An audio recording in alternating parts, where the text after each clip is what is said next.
देखिए, अभी कांग्रेस पार्टी अपने उद्देश्यों से भटक गई थी और पूरी तरह से राजद के चरणों में समर्पित कर दिया था। जंगल राज पार्ट 2 में फिर से शामिल हो गया कांग्रेस पार्टी भी कि बिहार में फिर से जंगल राज आवे। दूसरी तरफ आप देखेंगे कि वैसे लोगों को टिकट कांग्रेस दे रही थी जो भारत तेरे 100 टुकड़े का नारा देने वाले सरगना को, और वैसे व्यक्ति को छात्र संगठन का संयोजक बनाता हो, प्रभारी बनाता हो। तो समझिए कि क्या सोच है कांग्रेस की कि देश को कमज़ोर करना चाहते हैं, देश में ऐसे लोग की विचारधारा पैदा करना चाहते हैं, वामपंथी विचारधारा जो सर्वनाश की ओर हमेशा ले जाने का काम किया है, आपसी भाईचारा को समाप्त करने का काम किया है। वैसी बातें आजकल राहुल गांधी जी कर रहे हैं। तो उस पार्टी में रहने का क्या उचित था, इसलिए मैंने कांग्रेस पार्टी पूरी तरह छोड़ा।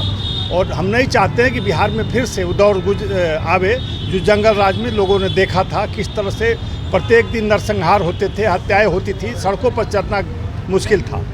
एनडीए गठबंधन की जब सरकार बनी नीतीश कुमार जी के नेतृत्व में, तब अमन चैन बहाल हुआ, बिहार खुशहाल हुआ। तो हमें लगा कि भारतीय जनता पार्टी जो इस देश को एक दिशा दे रहा है, आज यशस्वी प्रधानमंत्री नरेंद्र मोदी जी के नेतृत्व में भारत आज मजबूत स्थिति में खड़ा है। आज राष्ट्रभक्ति की भावना हर भारतीय में जगी है, आज देश प्रेम की भावना जगी है। तो हमें भी लगा कि नरेंद्र मोदी जी के पीछे हम लोगों को खड़ा होना चाहिए, देश को मजबूत करना चाहिए। और निश्चित रूप से आज भारत बहुत ही विकसित राज्यों की श्रेणी में आया है। आज 5वीं अर्थव्यवस्था नरेंद्र मोदी जी के नेतृत्व में बना है। तो मैंने निर्णय लिया कि भारतीय जनता पार्टी के माध्यम से ही देश की सेवा की जा सकती है, देश को मजबूती दी जा सकती है।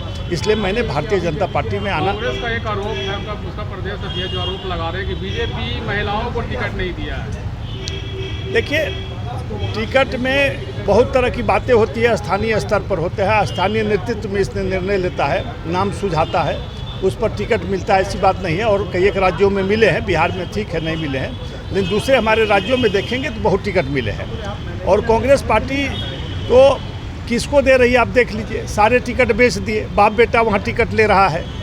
सारे 5 जो है 9 टिकट मिला है, जिसमें 4 टिकट बेचे और 5 पिता के पुत्रों को, राजनीतिक पिता के पुत्रों को दिया गया है। कार्यकर्ता क्या करेंगे वहाँ, समझ लीजिए। तो कार्यकर्ताओं के लिए कांग्रेस में जगह नहीं है। या पैसे वाले हैं आप, या तो राजनीतिक पिता के पुत्र हैं। आज विजय शंकर दुबे जी का पुत्र भी छोड़ के कांग्रेस निकल गया। जो नेता हैं, विधायक दल के नेता थे विजय शंकर दुबे जी, आज भी कांग्रेस के एमएलए हैं महाराजगंज से, उनका बेटा भी कांग्रेस को त्याग दिया। आज सैकड़ों नेता कांग्रेस को छोड़े हैं। तो समझिए कि कांग्रेस की दुर्गति कितनी होनी है। जब दोबारा आप बीजेपी शामिल हुए, क्या बीजेपी के नीतियों को देखकर शामिल हुए या फिर कांग्रेस का विचारधारा आपको पसंद नहीं आया? कांग्रेस तो समाप्ति की ओर है, कांग्रेस का कोई विचारधारा ही नहीं है।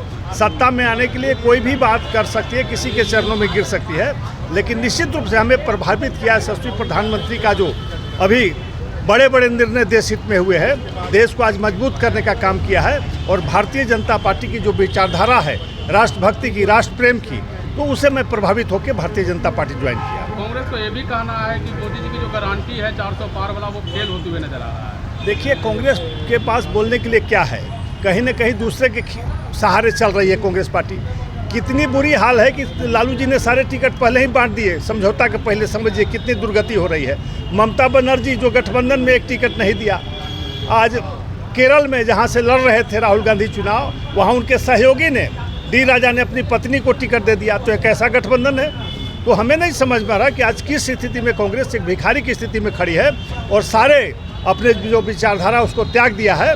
आज कोई विजन नहीं है राहुल गांधी के पास। एक टेप वो लेकर घूमते हैं और वही बजाते हैं। उनके पास अपना न कोई शैली है, न कोई विचारधारा है, और न कोई देश के लिए कोई प्लान है।